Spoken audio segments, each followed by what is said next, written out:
On January 7, 2022 at nearly 8 p.m., 3 dumpster divers outside of a JCPenney's in New Mexico made a startling discovery. Here you see the divers huddled around a black trash bag. What you can't hear is the whining that was coming from the bag. The dumpster divers, April Meadow, Hector Jusso, and Michael Green, believed the pitiful noise had to be a whining cat or dog, something that may have climbed into the dumpster accidentally. Instead, they're horrified by the truth of what they found. A living, breathing baby boy wrapped in a trash bag was left in that dumpster to die. Still smeared in its mother's blood with its umbilical cord intact, this child had no chance of survival after being abandoned.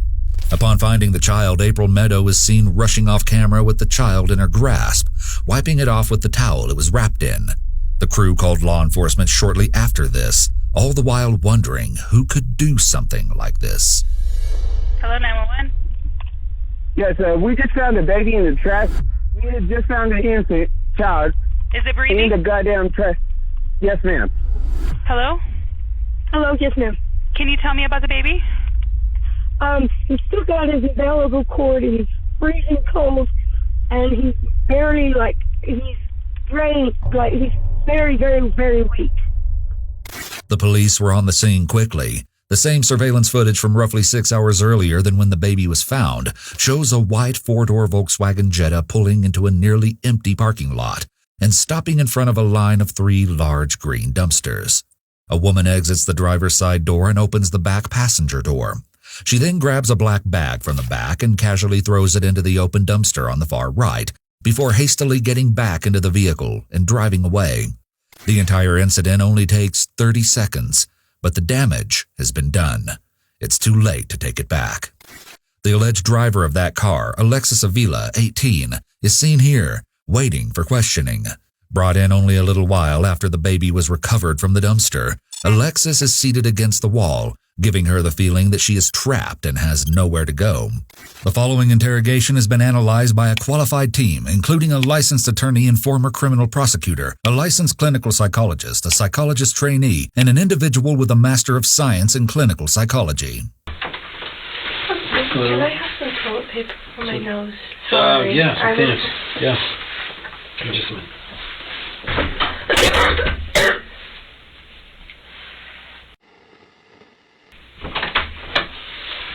Thank you. Sorry. Oh, no worries. That's the closest thing I found.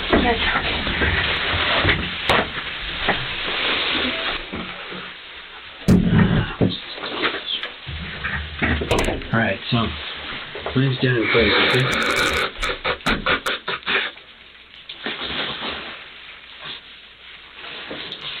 I'm Daniel Pez. I'm an investigator here with the hospital police department. Alright, what is your name? Alexis. Alexis? What is your full name? Alexis Nicolaevia. Okay. So before I do ask you any questions, okay, I do per policy and procedure, I read everybody their rights. It doesn't mean anything other than me making you aware of your rights and you understanding your rights. Okay. Does that make any sense? Mm-hmm. Okay. Do you need any medical attention though before we start? No? Are you okay? Yeah. So there are bulletins. I'm going to read you each bulletin. If you have any questions, feel free to stop me at any point, okay? So, of course, you have the right to remain silent. You do not have to say anything at all. And anything you do say can be used against you in a court of law. Do you understand that part? All right. As soon as she sits down, the detective reads Alexis the Miranda rights. In doing so, he is assured that later on Alexis can't say she didn't understand her rights. The detective is also extremely careful in downplaying the Miranda rights, because this usually means that the suspect is less likely to request a lawyer, especially if they're young. And what else do I do? If you wish to talk to me or not, you can just initial yes or no. Okay. Alexis seems polite and cooperative. Her tone of voice is soft-spoken. The fact that she moves the paper towel on the table when the investigator spoke, and she maintains eye contact are all indications of respect for authority and a willingness to cooperate. All right, so I know there's a lot, okay, to talk about, and I just want to ask you, why you think you're here, or what led us to us being here, all right? Obviously, I do know information, and the last thing I want to do is to start off on the wrong foot and for you to start, lying. So there's always two sides to the story. Obviously, I'm looking at a evidence standpoint, what we were called out to. I don't know what you're going through. If you're going through anything, we're all humans. Before me being a detective, I'm a father. I'm son and stuff like that. We're all human. It doesn't matter what rank we have or how old we are. All right, and that's why, I asked you to come out here and give me your side of the story. Okay, I'm not here to judge you. I'm not here to question you. I'm not here to accuse you. I'm not here to, belittle you. That's not what I do. That's not my job. So my job is to investigate, and that's exactly what I'm doing. All right. So if you can, I would kindly ask you just to tell me the truth, and we'll go from there. Okay? The detective is playing nice here by claiming that he's just doing his job, that he understands there are multiple sides to every story, and all he wants is to hear out hers. With a suspect who is timid and young like this one, this is the approach most officers will use, as being aggressive and confrontational will likely make her shut down and less likely to talk to him. More than anything else, the detective wants her to feel safe. He's trying to lull her into a false sense of security. The hope is that she will confess to the alleged crime, as a confession is one of the most important pieces of evidence law enforcement can get. It's extremely difficult to challenge a confession in court, as more often than not, it's all that's needed to convict a suspect. So you want to tell me what's going on or what happened today or what led to this? I can tell you, but I need you to ask, because then I can't tell you because I don't know. Right. Okay. Notice that Alexis says that the only way she can tell him what happened is if he asks her questions about it, which most likely indicates that she has a rehearsed story ready to go. She's using the questions as a guide to keep her story straight. Further, detectives often ask open-ended questions to elicit narratives. While providing narrative responses, suspects are more likely to share contextual detail and less likely to lie without being detected. This contrasts with close-ended questions that would produce shorter responses, such as yes or no. Her cooperation with questioning seems genuine, not forced or feigned. In interrogations where the suspect seems to have antisocial personality disorder, or APD, they are sometimes compliant, but it often seems almost unnatural. Like they're doing it for their own good, because they're in an interrogation, so it's in their best interest to be cooperative. However, as the interrogation gets more stressful, people with APD often start to show their defiance towards authority. They often become irritable or angry. But Alexis's cooperative attitude doesn't appear to be faked just for the sake of the interrogation circumstance. It's important to note that Alexis has not been formally diagnosed with any psychological disorder. So, obviously I got confirmation that you were pregnant, okay? Right. I found that out yesterday. You found that out yesterday? Yesterday. Okay. Alexis states that she found out she was pregnant yesterday.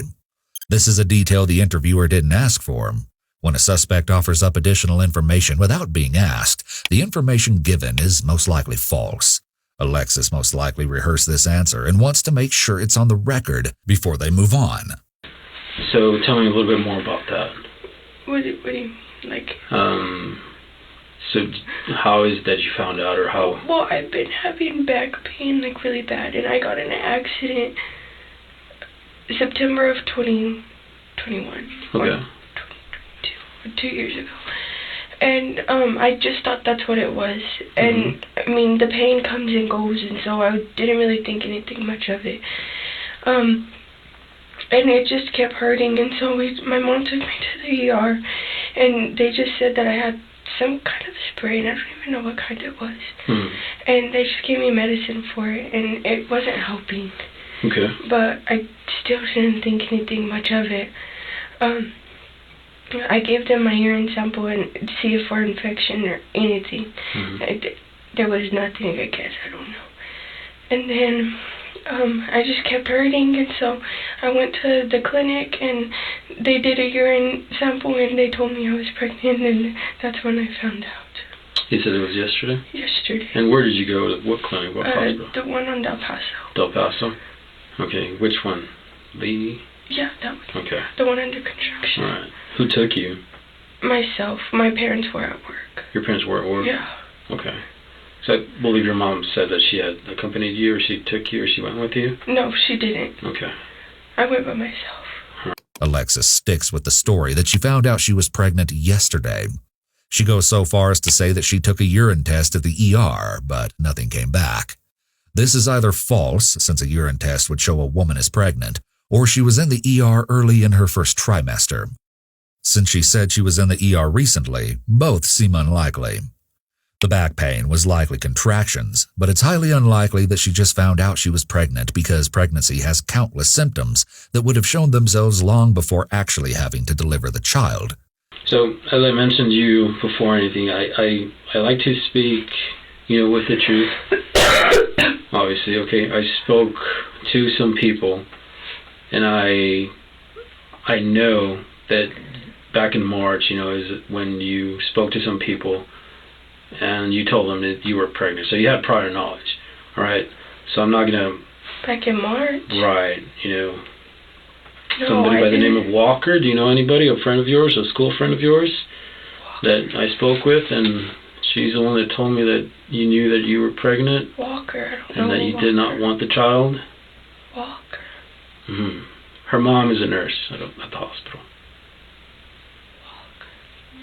I don't She's know a friend Walker. of yours. You don't know anybody by that name? No. No? Not a Walker. Okay. Well, that's her mom's last name. But I spoke with her, and she's the one that told me, obviously, that you knew or had prior knowledge. All right. Like I said, if you gotta be straightforward. I don't know. Okay? I swear I don't know a Walker. Okay. When she is confronted with having told someone named Walker about her pregnancy back in March, she has very little reaction. Notice what Alexis does here. She doesn't deny knowing she was pregnant. Instead, she focuses on the information presented to her by the interviewer, that someone named Walker told him about the pregnancy. She's hyperfixating on this specific phrase and actively avoiding the question. There's a chance Alexis doesn't know anyone named Walker, but that doesn't matter. The detective could be outright lying about the name, or even lying about this information as a whole, but the important part of this is that Alexis does not deny knowing about the pregnancy. Whatever the case, Alexis is not forthcoming with the detective. She displays high levels of resistance, e.g. lying and evasion. Law enforcement typically analyzes suspects' levels of resistance from the onset, as the detective does with Alexis here. So, anyway, explain to me as far as what happened today. How did your day start today? The same as any other day. Well, for the past couple of days. Okay. I was in pain. I just thought I was, what is it called? I can't even think straight. I'm sorry. It's okay. I know there's a lot. I understand there's a lot going on. Where you can't poop. Okay. Constipation? Yeah, I just thought that's what it was. The detective is still being very gentle and friendly with Alexis, and is trying to have her start creating a timeline for him of the day of the incident. He empathizes with her when she can't recall something to try and build that rapport. The detective has transitioned into the behavioral analysis interviewing stage of the Reid technique. During this stage, you will ask Alexis fact-based, non-confrontational questions and monitor her behavioral responses.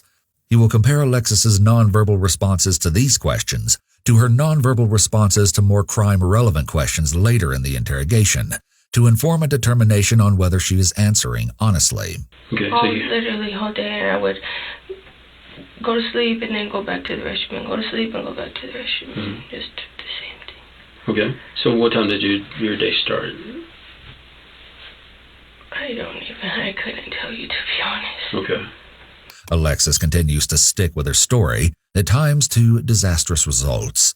She fumbles over answers as she tries to only repeat her rehearsed lines.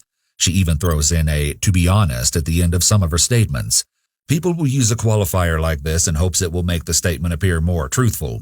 When someone is telling the truth, they don't generally feel a need to outwardly state they are being honest after saying something.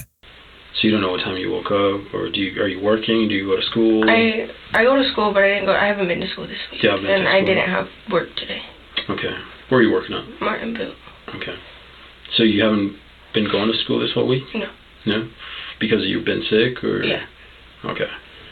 So you don't know what time you woke up. Obviously, a lot happened, okay? Right. So I just want to get a time frame as far as... I wouldn't be able to tell you. Okay. You don't know what time you wake up, but you woke up. Yeah, right. At your parents' house where you live? Yes. What's your address? Okay.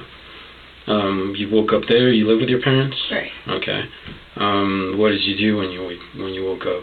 I went to the restroom. Okay. I was in pain. I was up all night I was asleep, and I go to the restroom, and just all hours of the night, all day today. Okay. So what happened after you started going to the restroom? I just went back to sleep because I couldn't go. Alexis says she's missed the last week of school. We know from a statement of a friend of hers that she also missed the week leading up to holiday break, meaning she hasn't been to school in roughly a month. This could imply she may have known she was pregnant but didn't have a due date, so she spent a month at home. And then after that, what did she do? What do you mean? Yeah, I mean, obviously... It was repetitive, and then my dad went to the store and got me some pills. I don't even know what they were, but they were supposed to help me poop. And I took it and I went back to sleep, and I stayed asleep for I don't even know how long. Okay. And then I woke up,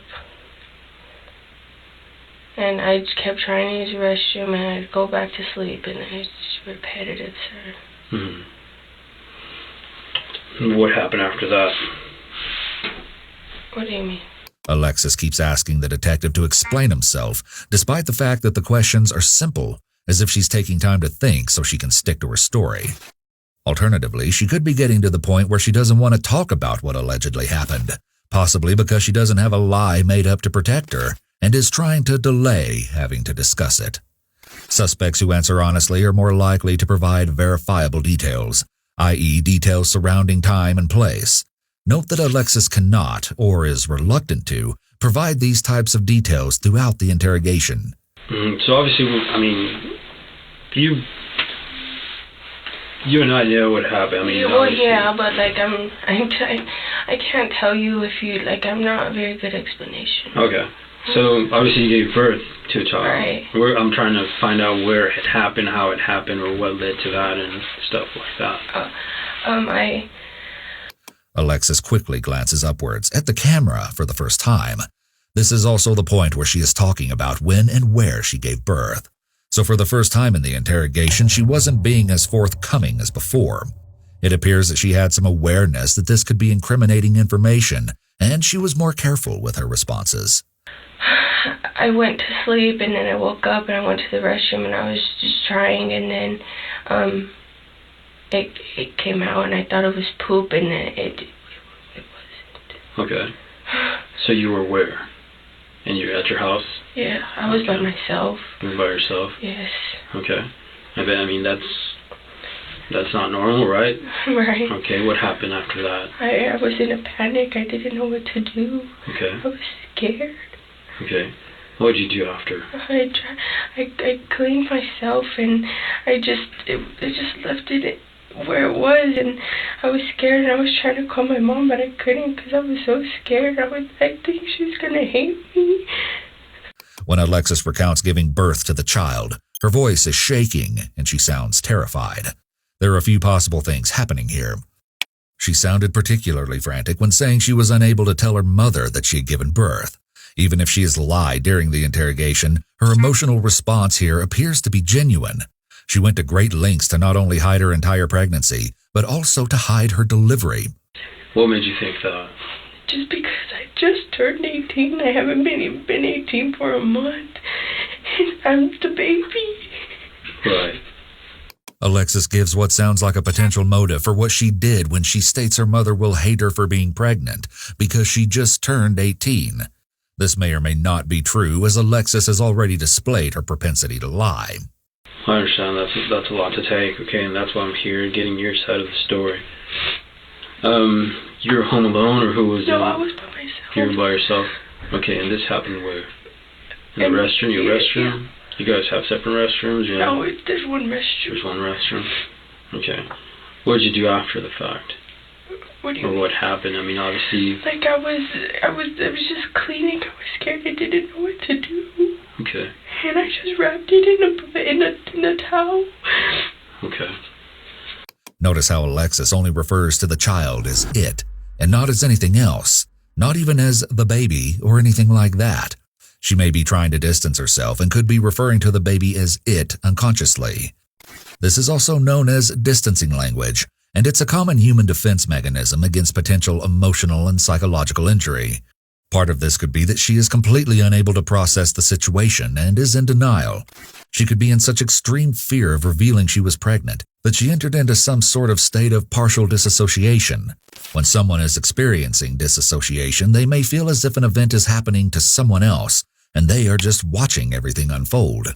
Most teens will let someone know if they become pregnant, such as their parents or the child's father, but the fact that Alexis handled the pregnancy in such a way could show a level of emotional or psychological disturbance. Did you ever thought of contacting, an ambulance, the fire department, go out there and check you out? I didn't do that. I was scared. I didn't know what to do. Mm-hmm. Okay, scared of what exactly? The baby had, it was nowhere. Right, but you're telling me that you knew yesterday, right? Yeah, but I didn't know I didn't know how, and I didn't know nothing. Mm-hmm.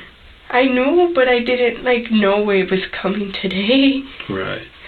She seems to slip up and says she knew about the pregnancy, but then quickly follows up with, "I knew, but I didn't know he was coming that day." So it was unexpected. Right. You weren't expecting it to happen. No. Did you contact anybody? No. Okay, you said you didn't contact your mom? No, I tried, but I couldn't. I was scared. Mm-hmm. Okay, so there's a difference between being scared. I mean, I understand you're young, you don't know, obviously, but if both you and I know that pregnancies, they're pretty obvious. Your stomach starts growing, you got several different symptoms and stuff like that. I didn't know nothing. Right. I didn't have nothing. I just thought I was gaining weight. I was eating more. I was... Nothing changed. Mm-hmm. So you're in the restroom, you give birth, you wrap it into a towel. What is that, your towel? What color towel? I don't even remember, to be honest. Okay, so what was your next act? What else did you do after that? I just left and I drove around and I just put it to where I put it. Okay. Where are we talking about? Put it where? I mean, obviously I know where you went and you didn't put... Right, The detective becomes aggressive and pushes back against Alexis's denials. This is the read technique. The detective did everything he could to make her comfortable and get her talking, relying heavily on empathy and minimization. Minimization is a resistance-reducing tactic often utilized in interrogations to decrease suspects' levels of resistance to confess or tell the truth. Law enforcement communicates that what the suspect has done is understandable, even justifiable. Now the detective is transitioning to a more confrontational approach, since he's gotten what he's needed out of her. I had the trash bag in the car. Okay. If you couldn't tell, the car is messy. Mm-hmm. But I put it... So... And then I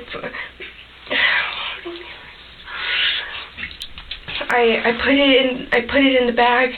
I took it to the car. When I was in the car, I had 2 trash bags. Okay. I took one with me, which is the one that I had, and then I put it again, and then I drove around and I didn't know what to do, and I just put it in there. First, Alexis says the trash bag she put the baby in was already in her car. I had the trash bag in the car. While she did say her car was messy, most people don't go around driving with empty trash bags inside their vehicle. Alexis then slips up and says she put it in the bag. Then she took it to the car. I put it in the bag. I took it to the car. She realizes her mistake and then tries to cover it up, saying she had 2 trash bags. I had 2 trash bags. One she took with her and one already in the car. Here she wants to make the disposing of the baby seem less planned. Alexis's voice trembles as she speaks. When humans grow stressed, the vocal cords may tighten, making speech more difficult. When this happens, listeners often hear some level of wheezing, trembling, strain, or pitch raise in individuals' vocal expression. Where did you go? What do you mean? Where did you drive to? JCPenney's. I was in that area. I live in that area. Mm-hmm.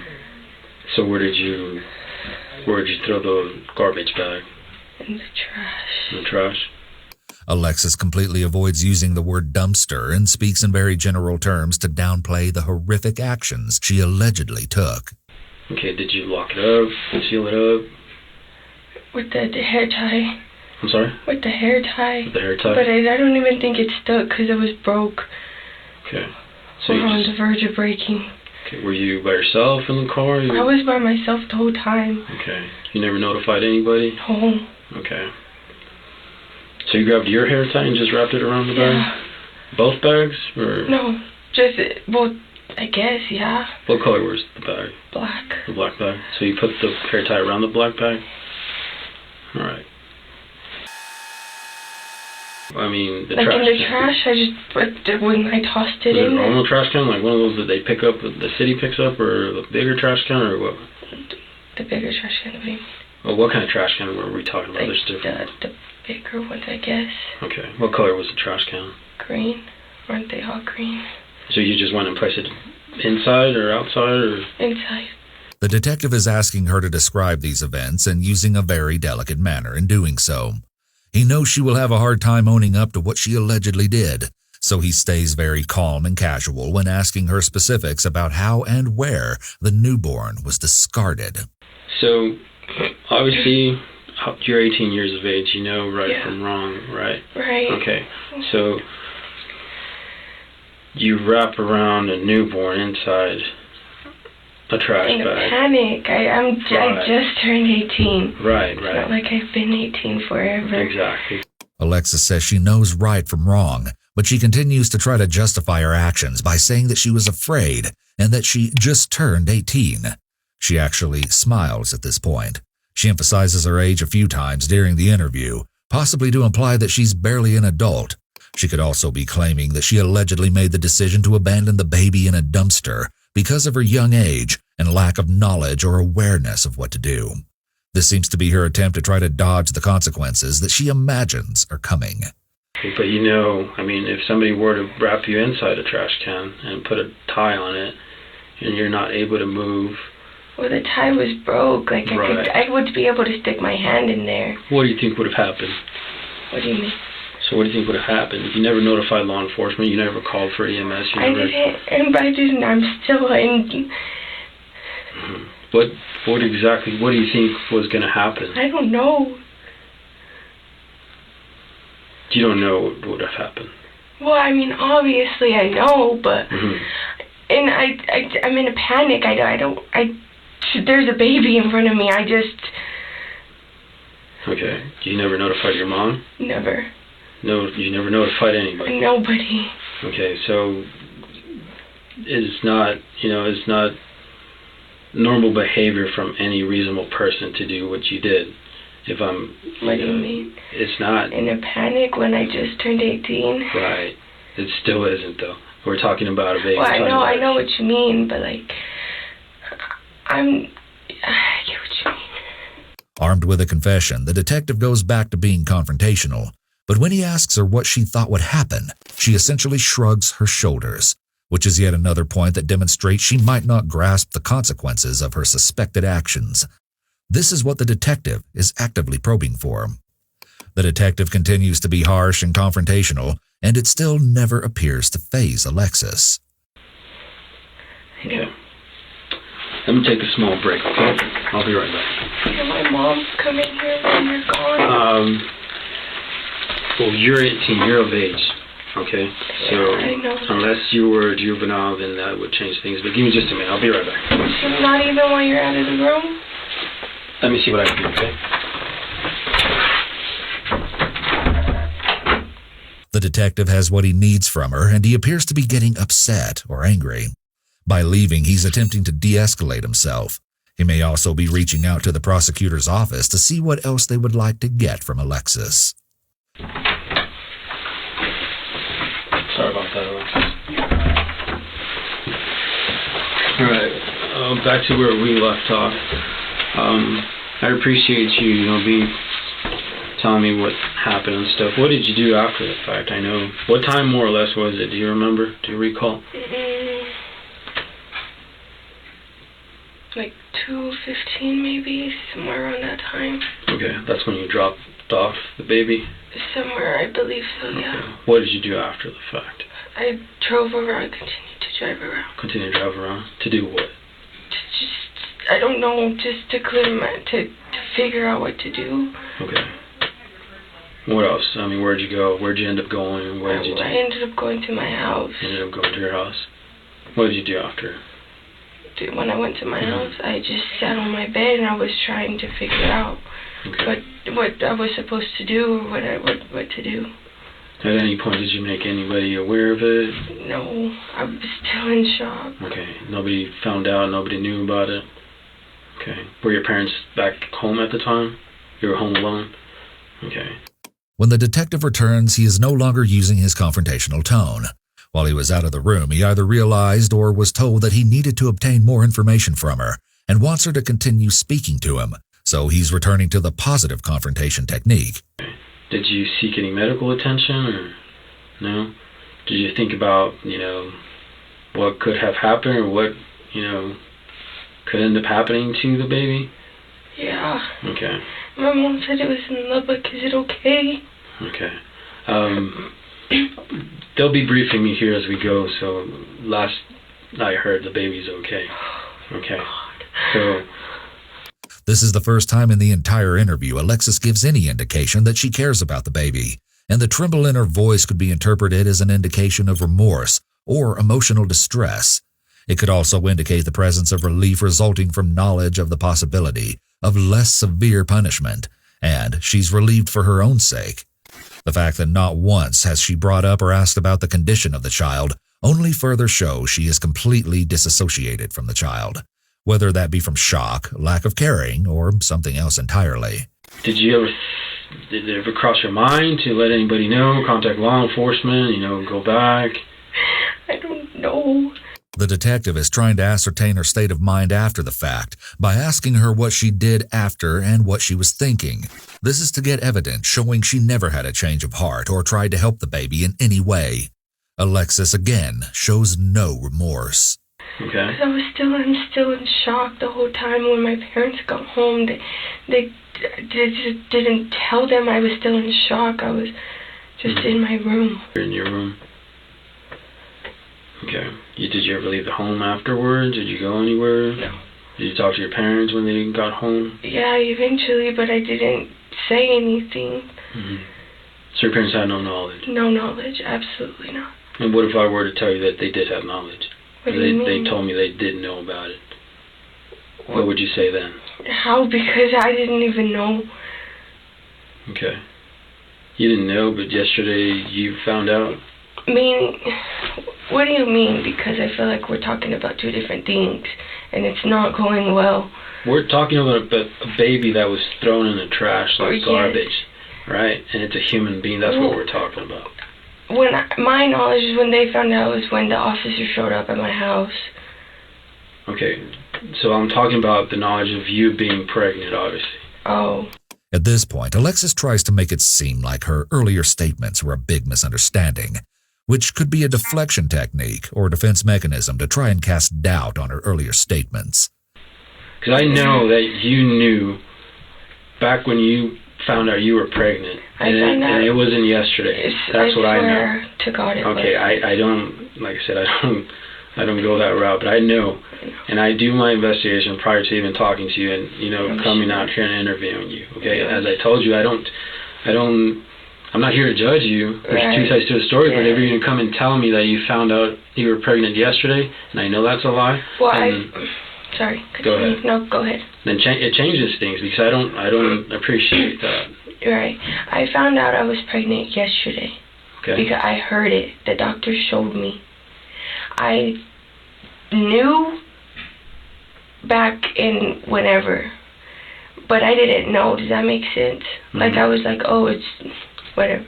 Alexis tries to stick to her story and uses air quotes to say she knew but didn't know, which could be her way of using vague statements to deflect from giving a straight answer. According to research, women who effectively deny their pregnancy know but do not feel that they are pregnant. These women often don't go through the typical bonding stage that many women experience while they're pregnant.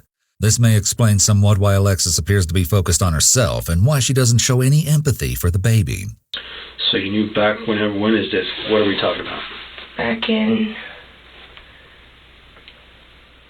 When she is asked when she really found out she was pregnant, Alexis takes a strikingly long pause. This shouldn't be something she has to mull over. August. Okay. Maybe a little bit before that. Her answer is in August, which is in stark contrast to the original story she was so adamant about. Right. I found that out yesterday. You found that out yesterday? Yesterday. Okay. So yesterday, whenever you went to the doctor, how far along did they tell you you were? They didn't say. They didn't tell you? No. Okay. So... That's how I didn't know it was coming today. All right. So, obviously I'm not a girl, I'm a guy. But I know women have menstrual periods. So, how can you not know? I had my menstrual period every month. Okay. So that never changed? Never. So, but you knew back in August? I took two. One was positive, one was negative. I took the negative, I didn't. Okay. What about, as far as you the gaining weight, any movement, anything like that? No, sir. Okay. The detective becomes more confrontational with her again, as he has likely gotten all the information he came back into the room for at this point. He has established both prior knowledge and her failure to help the newborn, as well as establish a fairly clear timeline of events, despite Alexis's denial. So, back in June, you had an incident. I guess you ran away from home. Were you having? I guess you could say ran away. Okay, was it the result of this? And no, were you having problems with? It was a completely different matter. Okay. So is this the father of your baby, the person you were having issues with, or you were sending messages to your mom, suicidal messages, saying that you were going to be with God, and cops were called out to your address in June? Is it, does this have to do, to me, it obviously... It has nothing to do with him, absolutely nothing. This is not the person that is responsible for your baby, or... I know this is a lot of questions I'm asking, I'm just trying to figure out, I said, I'm not here to... Yes, sir. Okay, so it's not a result of this? He had nothing to do, it was... Right, so it's not him. Is there somebody we need to talk to? I mean, did he do something to you? No. That would lead to this? No. Did he? No? No. Okay, but you do know who is the father of the baby? Yes. Okay, but he did? Yeah. Okay. Do you mind sharing his name? 𝘕𝘰𝑚 𝘠𝑟𝑔𝑎. Okay. 𝘕𝘰𝑚 𝘠𝑟𝑔𝑎? Yes, sir. Do you happen to know his date of birth by chance?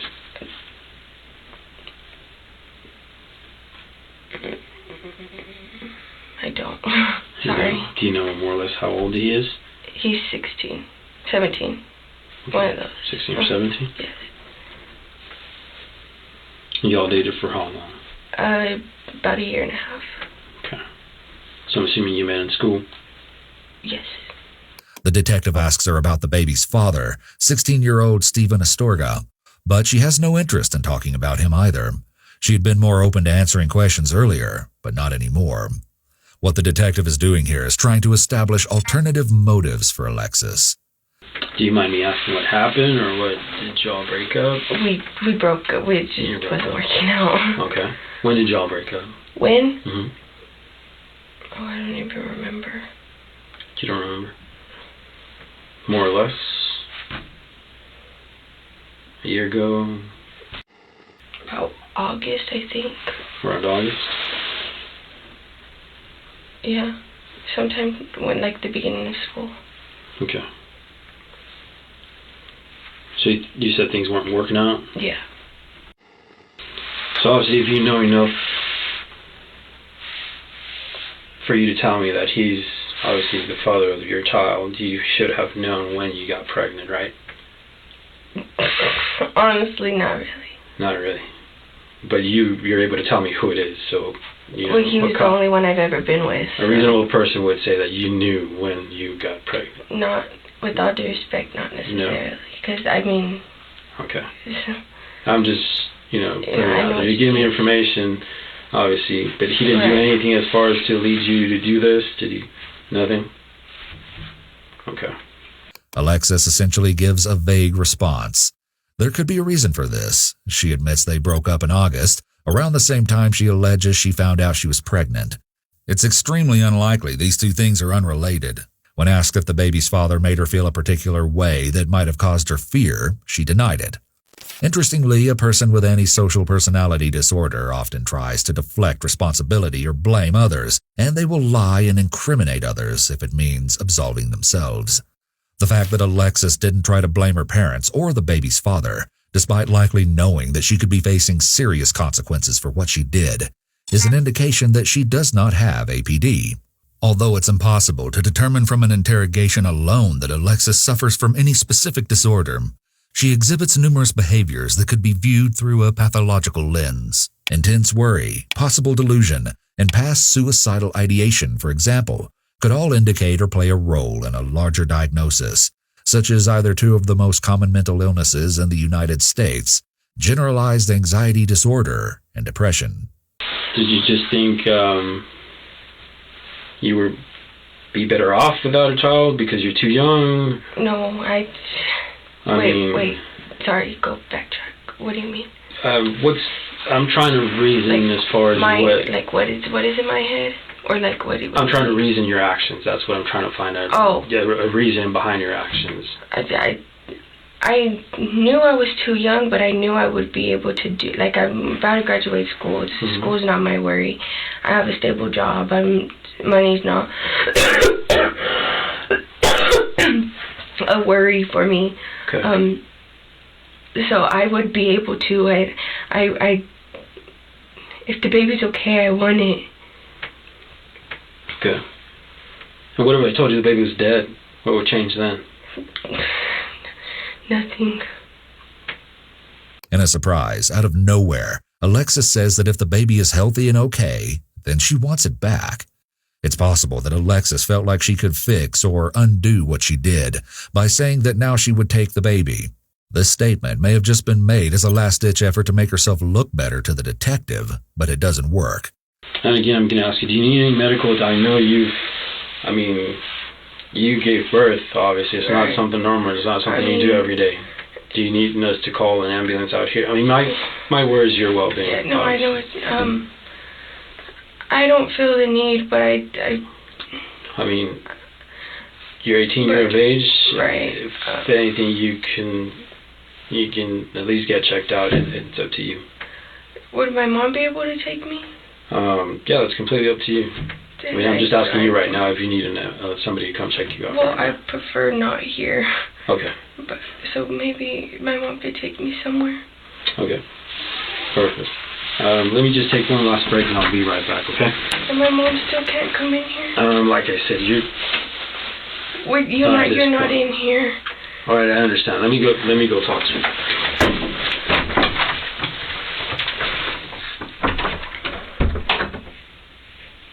Throughout this last portion, Alexis asked repeatedly for her mom. This seems to contradict her prior statement that she didn't reach out to her mom when she gave birth because she was afraid she would hate her. Yet now she wants her mother involved as much as possible. This could give doubt to prior statements that she feared her mother would hate her, and that is why she didn't tell her or ask for her help. Alright, Alexis, I'm done as far as any questions for you. Do you have any questions for me? No? Okay, I don't know if you want to wait out in the lobby. Where's my mom? She's in here. I just need to talk to her real quick and then she'll be out. And I can't be with her while you talk to her? Not together. It's just how we work. This is our policy. So, do you want to wait here? You want to wait out there? Here. Okay, like I said, at any point this door's, it's unlocked, you can just walk out. Where do I go? You're probably better off standing by it. Or do you want to stay in here? Okay. There is a red flag apparent in Alexis's interview.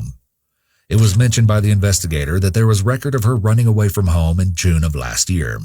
This is a red flag because this would have been at the beginning of her pregnancy, which indicates that whatever stressor was going on at the time might have triggered the series of events that culminated in Alexis not seeking medical attention throughout her pregnancy, hiding the pregnancy, and ultimately giving birth alone and allegedly leaving the baby to die. It's possible that a stressful event occurred in June, possibly her realizing that the pregnancy was real, and this is where Alexis snapped. Many states, including New Mexico, have safe haven laws that allow mothers or fathers to take an unharmed newborn to a designated drop-off location, such as a local hospital, instead of leaving them somewhere else or doing something they will later regret. It's unlikely that Alexis was aware of such a law, and education may have prevented this tragedy from happening. The police allowing her to be seen by a hospital after her confession is not at all that surprising. She'd just given birth without any medical assistance and is just over the age of majority. She could easily have had a serious infection due to the unsanitary environment she was in when she had the baby. The police likely escorted her and her mother to the hospital to ensure she was not given an opportunity to flee or go elsewhere. Alexis was arrested shortly after the interrogation and charged with attempted first-degree murder and felony abuse of the child, to which she pleaded not guilty at her hearing. The judge placed her on house arrest, only allowing her to leave for school, work, or a medical appointment or counseling sessions. As well, she's not allowed any contact with her newborn child, nor any men that don't live in her house. The most important piece is that Alexis Avila's mother, Martha, publicly claims that the birth came as a shock to the entire family, as they did not know Alexis was pregnant. She later went on to say that she believes her daughter's story and says that everyone makes mistakes. The child, named Saul by Stephen Astorga, is recovering at a hospital in Lubbock, Texas. The baby needed a blood transfusion after being recovered from the dumpster, but is doing well and is expected to be fine. Astorga's family also claims to have not known about the pregnancy. However, according to text sent to the Daily Mail by a friend of Stephen Astorga's, Alexis told Stephen she was pregnant, but had later told him that she miscarried after they broke up. Nonetheless, the Astorga family is currently fighting for custody of baby Saul. Moreover, Alexis's friends have come out and claimed Alexis had been open about her pregnancy at school before she stopped attending. But, with all of this in mind, Alexis Avila has not been convicted of the crime yet, as she is currently awaiting trial.